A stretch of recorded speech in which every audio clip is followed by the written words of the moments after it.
Bonjour et bienvenue à tous.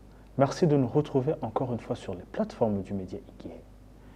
Jean-Luc Habyarimana, fils de l'ancien président rwandais Juvenal Habyarimana, s'active ces derniers temps sur différentes plateformes pour tenter de réhabiliter l'image de son père, tout en éclipsant les véritables raisons de ses déplacements à Kinshasa. Juvenal Habyarimana est-il un grand absent face à la tragédie qu'a connue le Rwanda en 1994, comme le prétend son fils? Mais quelles sont les principales motivations derrière les visites de Jean-Luc Habyarimana à Kinshasa? Tels sont les différents points que nous essaierons d'analyser au cours de cette émission. Bienvenue. Avec moi dans les studios, Tite Gatabazi, analyste politique. Bonjour Tite. Bonjour Bertrand. Comment allez-vous?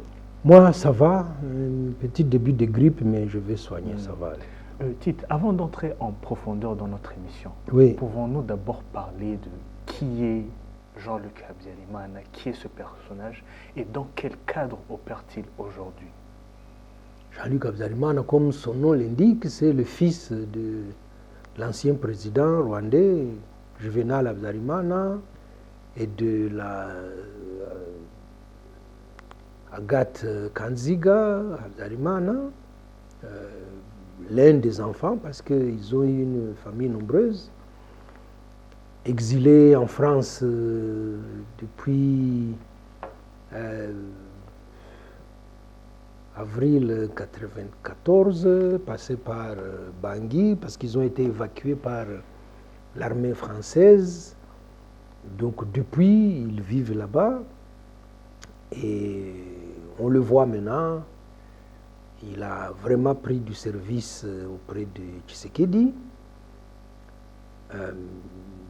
Depuis quelque temps, il lançait des signaux, on voyait bien, on va dire la période où Luanda avance et qu'on parle du CONOPS, le concept d'opération pour neutraliser les FDLR. Il appartient à un réseau négationniste qui pilule en Europe. Et donc, on l'a vu plusieurs fois aller à Kinshasa auprès de Tshisekedi, lequel Tshisekedi est en alliance avec le président Ndayishimiye et poussé par des milieux belges pour protéger les FDLR et leur trouver une aile politique. Voilà le personnage. Ouais. Mais dans quel cadre opère-t-il? Est-il un politicien? Dans quel cadre? Ah, d'accord. Ça, c'est en fait ceux qui l'ont approché et recruté veulent juste capitaliser sur son nom de famille. C'est le fils d'eux. Pour l'anecdote, je crois qu'autour des années un peu avant 2010, il y a eu une tentative de capitaliser sur le nom d'Agathe Habyarimana. Des contacts avaient été pris dans ces milieux-là parce qu'ils sont structurés et la démarche avait échoué. Parce qu'elle avait des procédures judiciaires en cours, parce que ceux qui avaient été approchés à l'époque n'étaient plus très emballés par faire de la politique dans le dos de la patronne quand même de la Kazoo, et qu'ils avaient beaucoup de reproches à lui faire. Parce que dans le milieu, il y avait ce qu'on appelle les gens du Sud, Gitarama Boutare, qui ne sont vraiment pas en odeur de sainteté avec ceux du Nord qu'incarne Dame Habyarimana. Voilà. Ces derniers jours, nous voyons Jean-Luc Habyarimana très actif sur les réseaux sociaux, d'abord pour tenter de réhabiliter l'image de son père, et aussi pour nier les raisons de ses voyages à Kinshasa. Pouvez-vous d'abord nous dire, il tente de réhabiliter l'image de son père, peut-être dire que son père, il était... C'était un homme bien, c'était... Oui, pouvez-vous nous parler de... C'était vraiment un prêtre qui disait la messe pour ses enfants, dans dans la planification du génocide, dans l'exécution du génocide, il y a une dimension aussi du négationnisme. Ceux qui préparent, organisent, planifient et exécutent le génocide ont aussi dans la planification un langage, des mots, une rhétorique et des discours pour soit nier, non, ça n'est pas un génocide, pour le minimiser, ou alors pour faire diversion et faire porter plutôt la responsabilité aux victimes. Donc il y a ça, et lui, on voit ça à chaque fois, le 6 avril, la mort d'un grand homme qui a tant fait pour le Rwanda, qui était un apôtre de la paix. Il aime cette rhétorique-là, sauf que les responsabilités ont été établies par des instances judiciaires. Mais lui, il est dans cette logique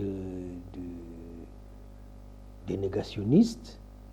On a vu dernièrement, dans ses allers-retours à Kinshasa, sa mère apparaître face caméra et dire « Je n'étais qu'une femme au foyer, je ne connaissais rien de la politique. » Voilà, ça participe à tout ça, oui.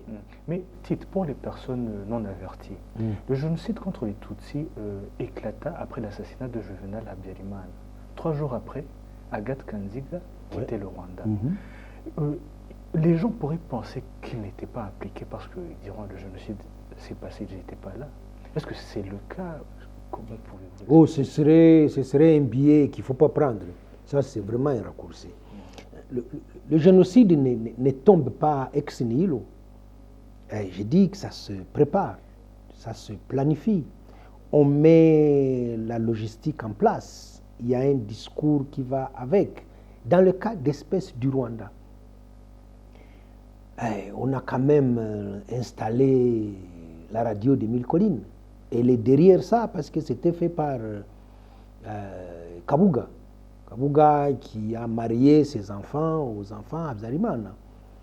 Il y a eu l'achat des machettes. Tout ça a été supervisé. Il y a eu la distribution. Il y a eu des meetings un peu partout dans le pays. On se souvient bien du meeting où l'ancien président Habyarimana était avec sa femme. Sa femme arborait les uniformes des Interahamwe. Et Habyarimana est allé faire l'apologie des Interahamwe. On sait maintenant avec précision, grâce au rapport du juge Trévidic, que l'assassinat du président Habyarimana faisait partie du projet de la CASU. Ils ont estimé qu'il gênait et qu'il voulait appliquer les accords de paix d'Arusha, que la CASU n'en voulait pas. Et donc, on l'a sacrifié, on l'a dégagé pour pouvoir passer à l'offensive et éliminer les Tutsis du Rwanda. Donc, ce prétexte-là de dire quand ça commence, moi je prends l'avion, je pars, non. Tout avait été préparé, planifié, et le début d'exécution, elle s'en va. Elle avait tout mis en place. Ouais. Tite, Jean-Luc Habyarimana est en train de nier les raisons de ses déplacements à Kinshasa. Mais d'abord, pourquoi on le voit ces jours-ci se rendre à Kinshasa? Quelles sont ses raisons? On parle de collaboration avec les FDLR, mais qu'est-ce qui se trame à Kinshasa actuellement? Kinshasa, le président Tshisekedi a pris l'option de travailler avec les FDLR. Ça, c'est déjà établi, ce n'est plus discutable. Même ceux qu'on rapatrie par Rubavu, on voit bien qu'ils sont en uniforme FARDC. Depuis, c'est pour ça que même les négociations butent sur la neutralisation des FDLR. Et donc, à un moment donné, Tshisekedi tente d'obtenir que les génocidaires qui sont logés au Niger viennent à Kinshasa. Et ce n'est pas pour les beaux yeux ni des Rwandais ni de Tshisekedi. C'était un projet pour dire on veut offrir une aile politique au FDL. Ça échoue. Et donc, c'est après ça, quand on voit chronologiquement, c'est après ça qu'on commence à apercevoir le fils Habyarimana à Kinshasa. Donc voilà. On n'a pas réussi à amener les génocidaires qui ont purgé leur peine, condamnés par le TPIR. Maintenant, on se rabat sur le fils. Je disais bien qu'on veut vraiment capitaliser sur le nom, Habyarimana. Et il commence à venir, il n'est pas le seul. Hein. On annonce que le général déchu Kayumba a ses entrées à Kinshasa, d'autres l'ont aperçu à Bujumbura. Il avait déjà pris langue à son temps avec Rusesabagina. Voilà, le projet, il est assez avancé. Il y a des gens comme Jean-Luc Habyarimana et d'autres qui sont vraiment membres de ce projet-là. Tite, le Rwanda a mis en place des mécanismes qui encouragent même des combattants FDLR de rentrer au Rwanda, que le pays accueille à bras ouverts. Mais peut-on parler sur la famille Habyarimana, Jean-Luc Habyarimana, une perpétuation d'une idéologie génocidaire qu'entretenaient ses parents? Mais en tout cas, ça se voit dans ses écrits. Hein. C'est un négationniste tout frais. Ça se voit dans ses allers-retours à Kinshasa. Parce que Kinshasa, c'est quand même le parrain officiel des FDLR. Oui, il y a comme ça, comme la perpétuation à la fois de l'idéologie génocidaire qui passe par les liens étroits qu'ils ont avec les FDLR et cette tentative maintenant d'ouvrir la branche politique. Et donc, c'est effectivement l'idéologie qui continue, c'est le projet génocidaire de ses parents, ses oncles et toute l'administration Habyarimana de finir le travail. Quand ils sont dans les camps à l'est de la République démocratique du Congo, on entend ça. Le regret qu'ils ont, ce n'est pas qu'ils ont massacré 1 million de Tutsis au Rwanda. Non. Le regret, c'est qu'ils ne les ont pas tous exterminés. Et donc, il faut revenir pour finir ce travail-là. Tite, si vous nous permettez, une commission belge a été mise en place pour établir le rôle de la Belgique dans le génocide contre les Tutsis. Mais on a vu un échec de cette commission. Pouvez-vous nous parler La Belgique a du mal à se regarder en face, à interroger à la fois l'histoire et ses responsabilités pendant la colonisation au Rwanda, au Congo et au Burundi. On a quand même assisté à des obstructions, mais de l'appareil de l'État. Quand les procès contre les génocidaires ont commencé, surtout les 2 sœurs-là, Gertrude et sa compère, qui avaient eu lieu en Belgique, la commission n'était pas vraiment spécifique pour le Rwanda. C'était une commission pour interroger l'histoire coloniale et dégager les responsabilités. Donc, on avait quand même eu l'honneur de voir de grosses pointures, des historiens, des anthropologues, des sociologues. Et cette commission a été torpillée parce qu'on y a d'abord amené une jeune Rwandaise qui sortait fraîchement de la faculté. Vous imaginez un jeune qui sort de la faculté, attablé avec des érudits, des grands professeurs qui ont 30 ans de carrière d'enseignement et de recherche, c'était incompatible. Après, il y a eu des crocs à jambes, des partis politiques, l'IDC qui est l'International démocrate chrétien, des journalistes, des universitaires qui ont tout fait pour saboter cette commission. Et donc, elle n'a pas fait son travail jusqu'au bout. Mais alors, comment peut-on expliquer que des groupes négationnistes opèrent si aisément en Belgique? Bénéficient-ils d'un quelconque soutien? Non, mais ça, la réponse, c'est oui, et un oui massif. On connaît le monde associatif. Constituer une association, vous mettez des statuts, vous donnez à l'administration qui vous agrée. Chaque fois, l'administration a l'obligation de surveiller les activités.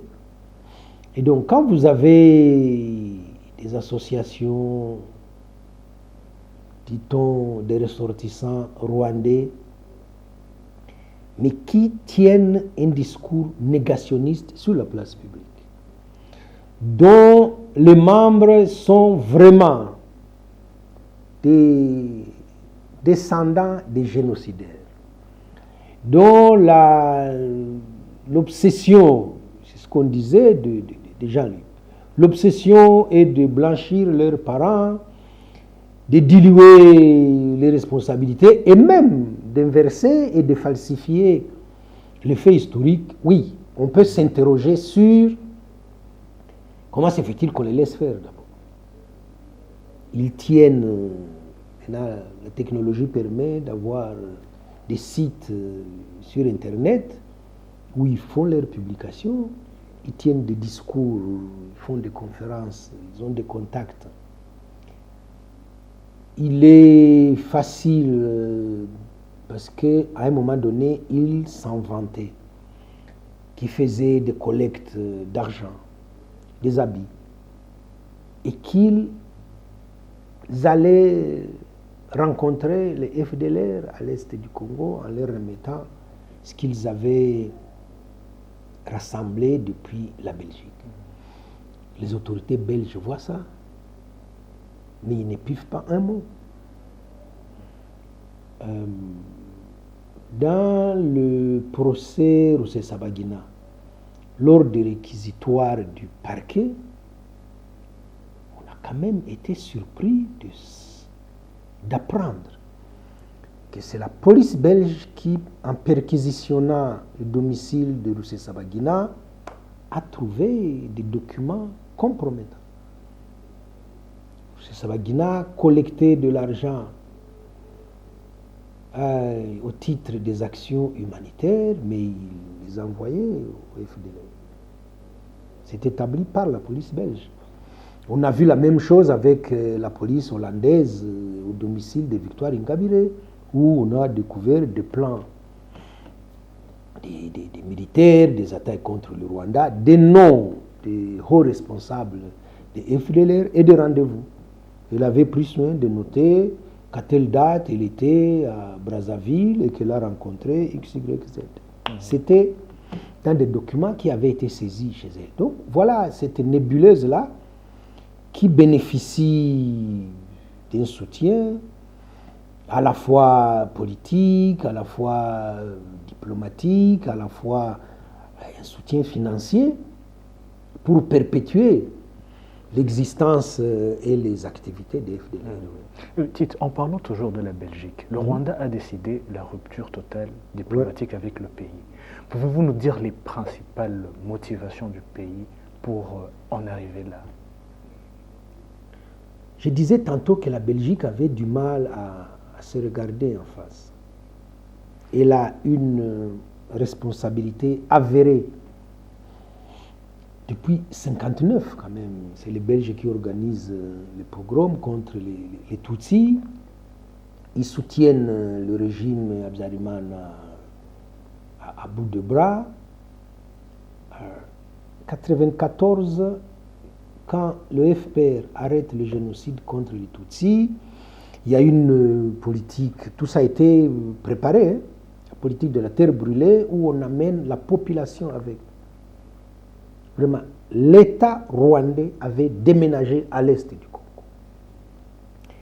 Et vous avez la Belgique qui prend des initiatives dans les camps de réfugiés.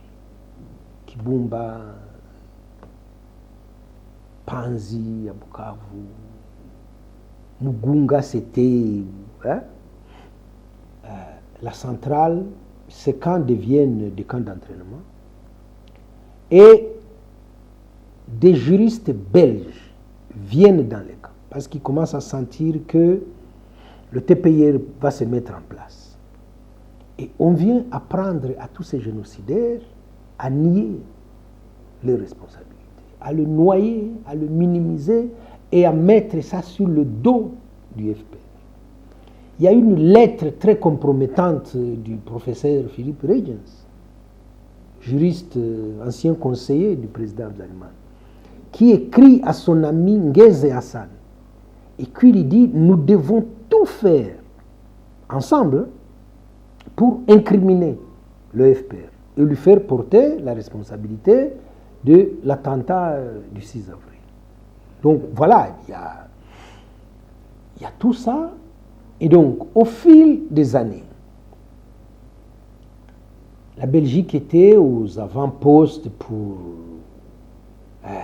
vraiment continuer à la fois soutenir tous ces génocidaires négationnistes et leurs héritiers qui sont sur leur territoire, à saboter ou à savonner la planche au Rwanda post-génocide, à tenir des discours ambivalents.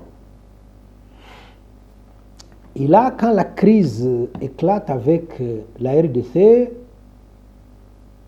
la Belgique prend sur elle de se mettre, mais littéralement, au service du président Tshisekedi. Leurs ministres des Affaires étrangères font le tour des capitales européennes pour demander à leurs homologues des sanctions contre le Rwanda. Ça n'a pas réussi.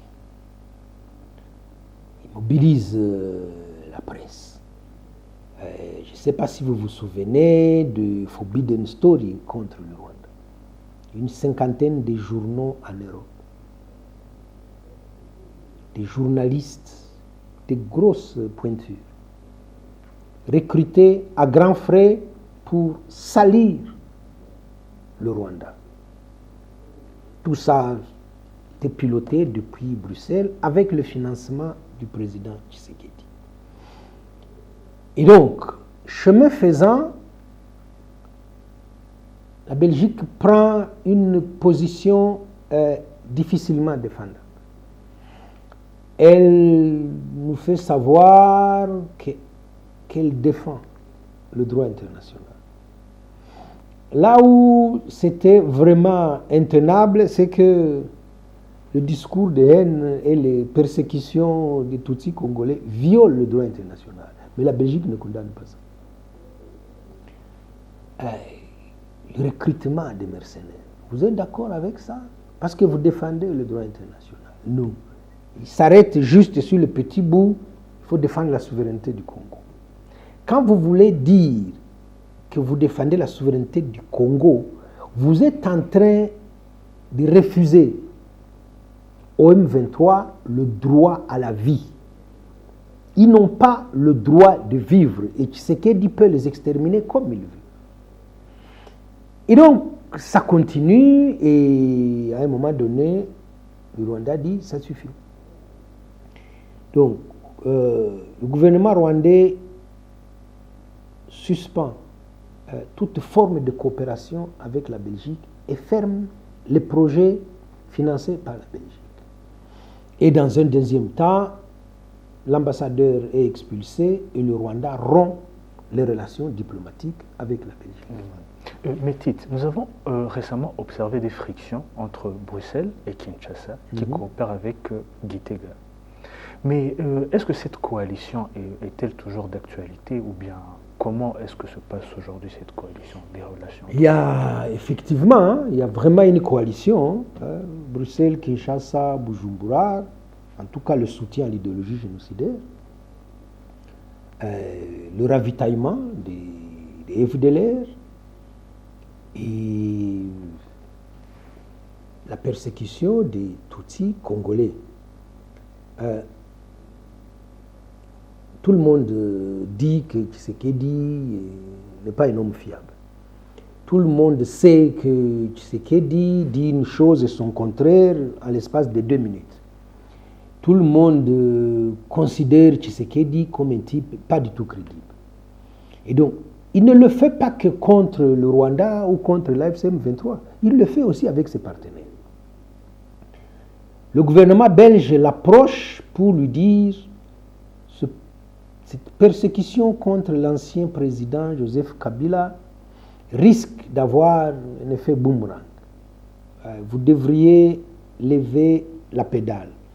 Et donc il promet au ministre Prévost qu'il ne fera pas de procès contre l'ancien président Kabila, mais il continue jusqu'à le condamner à mort. Et l'autre considère qu'il a été bafoué. Sur Doha, la Belgique constate amèrement que c'est Tshisekedi qui sabote Doha. Et pourtant, c'était la porte de sortie. Tout le monde lui avait dit, franchement, on va arrêter la guerre et on va vous offrir une sortie honorable par Doha. Et enfin, la Belgique soutenait l'initiative de la CENCO sur le dialogue inclusif. Quand le ministre Prévost vient à Kinshasa, Tshisekedi lui dit « Moi aussi, je soutiens l'initiative de la CENCO ». Après, il balade la CENCO. Donc, lors des questions au gouvernement, au Parlement fédéral, le ministre Prévost avait dit son mécontentement vis-à-vis du président Tshisekedi, mais ce n'est pas ça qui peut vraiment rompre le lien qu'il y a entre Bruxelles, Kinshasa et Bujumbura, parce que là, cette alliance, c'est contre le Rwanda. C'est pour déstabiliser le Rwanda. Et donc, qu'entre alliés, il y ait quelques frictions, ça existe depuis que le monde est monde, mais ils ne peuvent pas se séparer ou se fâcher longtemps, étant donné que leur fixation, c'est sur le Rwanda. En parlant d'idéologie génocidaire, comment peut-on expliquer qu'aujourd'hui, en 2026, il y a toujours du négationnisme à l'encontre du génocide contre les Tutsis qui est avéré et documenté? Comment pouvez-vous expliquer cela? Aujourd'hui, plus de 30 ans après, aujourd'hui, près de 80 ans après, pour ce qui est de la Shoah, je disais que le négationnisme fait partie du projet génocidaire.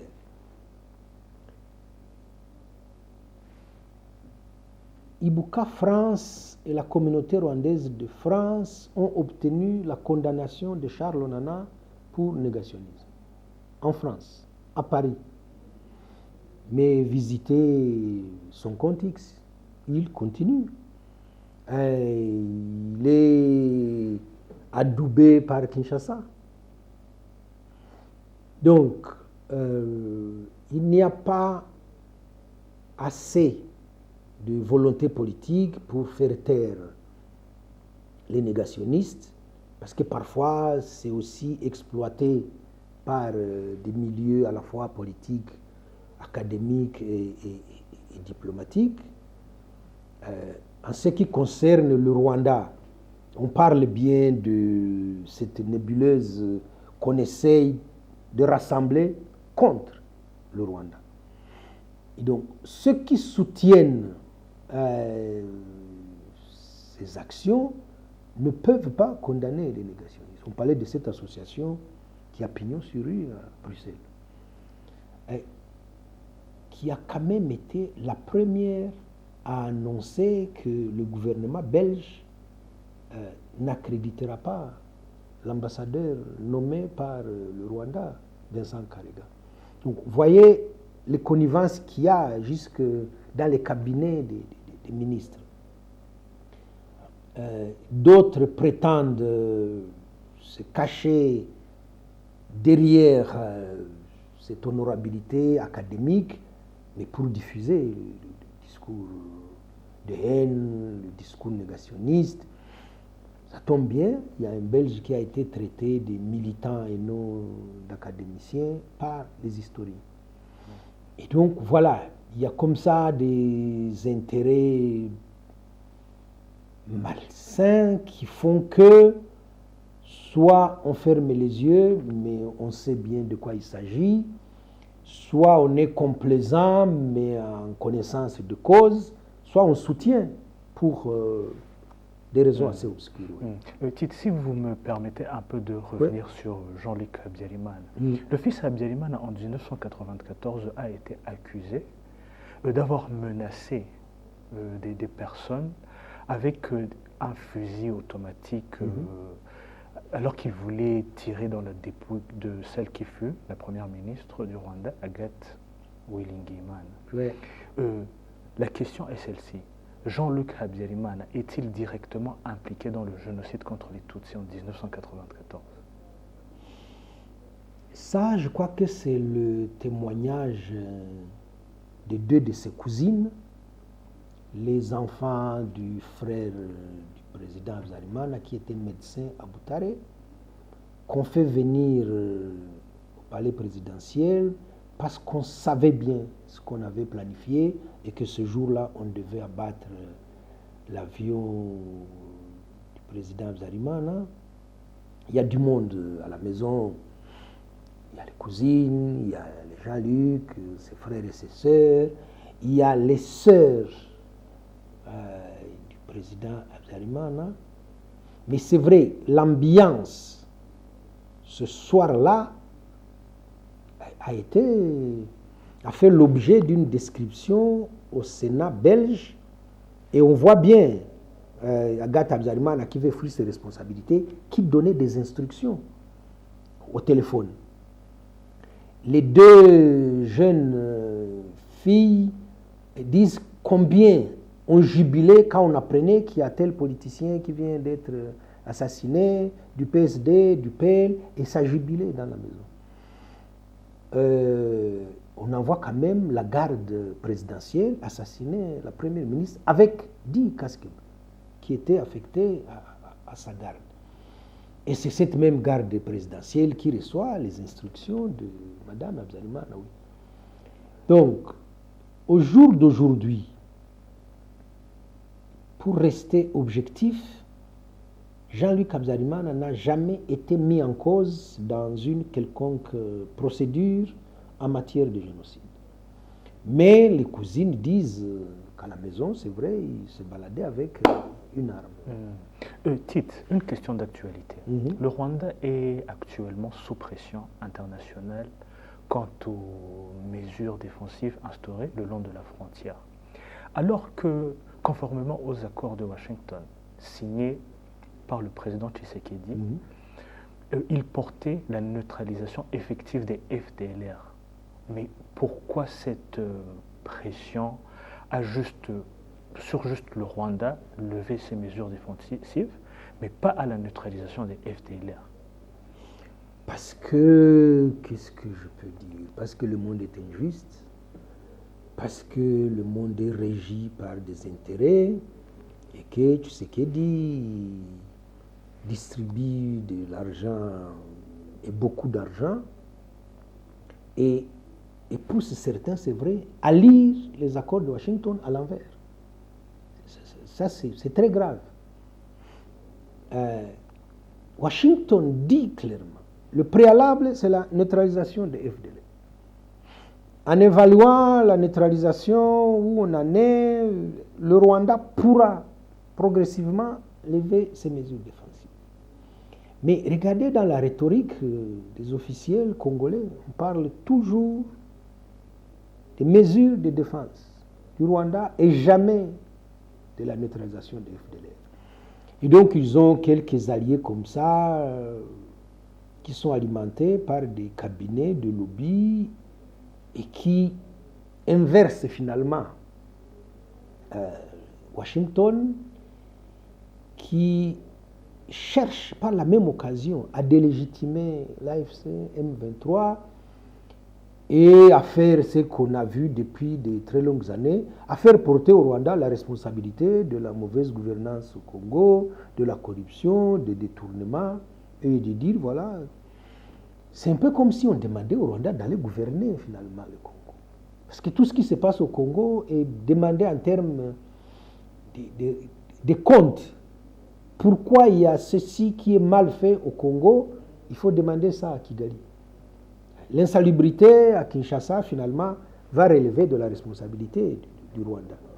Non, c'est de la mauvaise foi, c'est des calculs court-termistes de politique, et c'est aussi pour caresser Tshisekedi dans le sens du poil, étant donné qu'il a des minéraux à offrir. Mais alors, Tite, Félix Tshisekedi a été engagé dans divers processus de paix. Vous parliez de Washington, ouais, mais il y a aussi Doha. Mais où en est la paix dans l'Est de la RDC, dans son pays? On le dit ici, on le répète assez souvent et très régulièrement, Tshisekedi ne veut pas de la paix. Tshisekedi veut la guerre, à tout prix et quel que soit le prix. Tshisekedi refuse obstinément d'être comptable de ces deux mandats. Il est presque en fin du second mandat, et qu'il soit le dernier, et qui n'a rien fait pour les Congolais. Donc, le seul prétexte qu'il puisse avoir, c'est la guerre, c'est continuer la guerre. Et c'est ce qu'il fait. Et donc, la paix, non, pas pour lui, parce que ça ne l'arrange pas. C'est pour ça qu'il torpille le dialogue demandé par la CENCO. C'est pour ça qu'il met à mal Doha. C'est pour ça qu'il essaye de ramener Luanda dans le jeu, tout ça à la fois pour gagner du temps, pour ne pas s'arrêter. Tshisekedi viole systématiquement tous les cessez-le-feu. Et donc oui, lui, c'est vraiment la guerre et la guerre. Tite, si nous essayons d'aller à la fin de l'émission, en tant qu'analyste politique, voyez-vous un jour la neutralisation des FDLR signée par Kinshasa? Ce sera... c'est possible parce que il ne faut pas croire qu'il n'y a pas de pression sur Kinshasa sur la question des FDLR. Ils cachent bien leur jeu, mais plus un seul partenaire ne peut évoquer l'ignorance de la présence et la menace qui pèse sur le Rwanda. Et donc, cette pression, elle existe sur Kinshasa et sur Tshisekedi lui-même. On voit bien les diversions auxquelles il s'adonne. On sait trop bien qu'il a intégré les FDLR au sein des FARDC, qu'il y en a même dans sa garde rapprochée.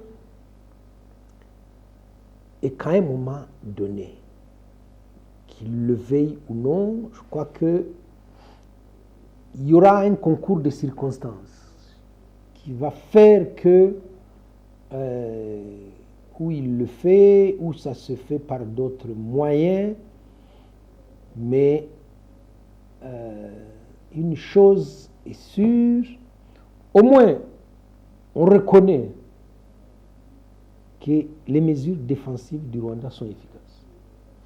Au moins, on reconnaît au Rwanda de pouvoir garder la sécurité de sa population et de leurs biens. Au moins, on sait, et ça, le président Kagame est inflexible là-dessus, il ne négociera pas la sécurité du Rwanda. Et donc, tant qu'il y aura un seul FDLR, sur le sol congolais, le Rwanda ne baissera pas ses mesures défensives. Tshisekedi traîne les pieds, je l'ai dit, pour des mobiles de politique intérieure. Tshisekedi traîne les pieds parce que il est tenu par cette alliance Bruxelles par ici, Bujumbura de l'autre côté, et les Jean-Luc Habyarimana qui tournent autour de lui, les Kayumba qui lui promettent de venir saccager le Rwanda. Et donc, soit il se rendra compte par lui-même que ce projet ne peut pas être mis à exécution, étant donné qu'il n'en a vraiment pas les moyens sur le plan militaire, soit il va y avoir une conjonction de pression interne, de pression externe, il va devoir lâcher prise. Oui, ce qui est difficile à dire, c'est vraiment le chronogramme. Ça se fera quand? Pour ça, il faudra avoir la boule de cristal. Mais alors, Tite, le gouvernement congolais soutient régulièrement que les FDLR sont des vieillards, que sont des personnes vulnérables. Mais est-ce le cas ou bien c'est un brouillard pour continuer une collaboration? Ils font diversion, on le dit bien. On sait par des rapports crédibles. D'abord, l'idéologie ne se discute pas. Les recrutements des FDLR. Les FDLR recrutent parmi la population rwandaise qui se trouve à l'est du Congo, mais aussi dans les tribus tout autour.